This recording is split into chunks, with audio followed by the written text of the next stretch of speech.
বিদ্যুৎহীন পুরো সিলেট।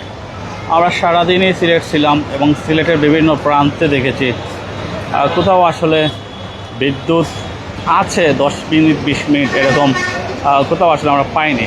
যেটাতে বলতেছিলাম আসলে বিদ্যুতের যে বেলকিবাজি এতটাই চরমে পৌঁছেছে যে বিদ্যুৎ কখন আসবে আর কখন যাবে সেটা নিশ্চয়তা এই মুহূর্তে বলা যাচ্ছে না। সারাদিন আসলে বিদ্যুৎ ছিল না সিলেটের বিভিন্ন প্রান্তে। আমরা যদি বলে থাকি পুরো শহরটাই আসলে বিদ্যুৎহীন ছিল। সেই সাথে এর মধ্যে গোলাপগঞ্জ আপনারা দেখেন পুরো গোলাপগঞ্জ আসলে অন্ধকার নেমে গেছে।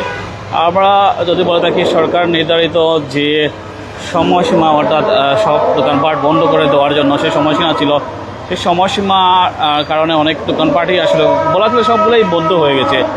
শুধুমাত্র কিছু দোকানপাট বন্ধ খোলা রয়েছে। তবে এই যে বিদ্যুতের এই যে বেলকিবাজি, বিদ্যুৎ আসছে এই যায়, এটার ফলে যারা আছেন তারা আসলে বিশেষ করে যারা রাস্তাঘাটে চলাফেরা করেন এবং বাসা বাড়িতে আছে তারা আসলে বেকায়দায় পড়ে গেছে। অনেকের আপনারা যেগুলো জানেন যারা বাসা বাড়িতে থাকেন তাদের ট্যাঙ্কিতে আসলে পানি নেই, বিভিন্ন ধরনের যারা সমস্যায় আছে, অনেকে পরীক্ষা আছে তারা আসলে ঠিকমতো পড়তে পারছেন না।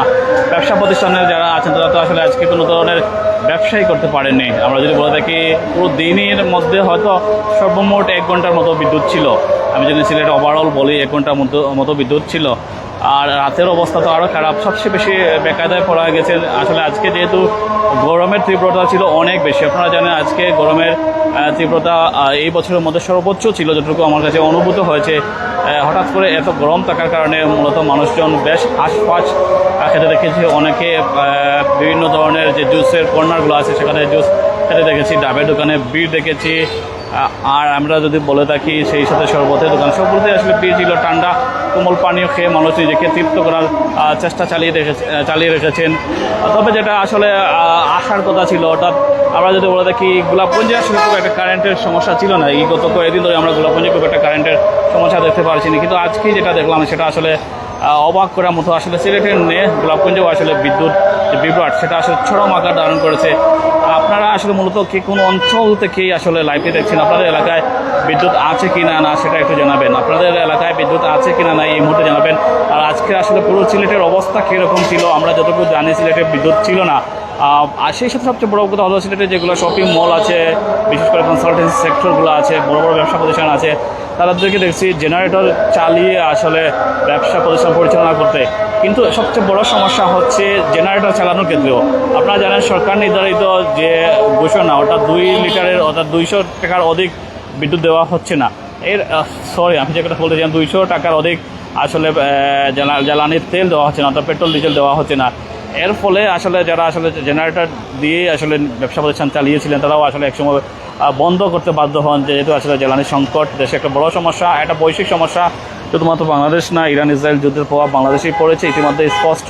আপনারা জানেন যুদ্ধবিরতি ইতিমধ্যে চলতেছে, 2 সপ্তাহ পর আবারও যুদ্ধবিরতির যে সময়সীমা সেটা আবার আর বাড়বে বলে মনে হচ্ছে না, যেহেতু ইরান এবং আমেরিকা এবং সেই সাথে ইসরায়েল কোনো পক্ষই আসলে রাজি হচ্ছে না যুদ্ধ বিরতির প্রস্তাবে। আমরা যদি বলে থাকি মধ্যপ্রাচ্যের পারমাণবিক শক্তিধর পাকিস্তান আসলে অনেকটা প্রচেষ্টা চালিয়েছিল যাতে করে যুদ্ধবিরতিটা স্থায়ীভাবে কার্যকর, কিন্তু সেটা হয়নি। তো শেষ কথা বলতেছিলাম আপনাদের এলাকায় বিদ্যুৎ এই মুহূর্তে আছে কি না নাই সেটা একটু জানাবেন। আর কোন কোন এলাকা থেকে আপনারা এই মুহূর্তে লাইভটি দেখছেন সেটাও জানাবেন। তো আমি সেজন্য আপনাদের যুক্ত ছিলাম প্রাইম সিলেট থেকে। বিদ্যুতের যে সমস্যা সেটা এখন আর সহ্যের সীমার মধ্যে এটা অতিক্রম করেছে অনেকটাই আগে। আজ রাত যেটার মনে হচ্ছে গরমের রাত আজকে হতে যাচ্ছে, এই বছরের মধ্যে সবচেয়ে গরমের রাত। আজকে রাতটাই হয়তো বিদ্যুৎহীনভাবে কাটাতে হবে সিলেটবাসীকে।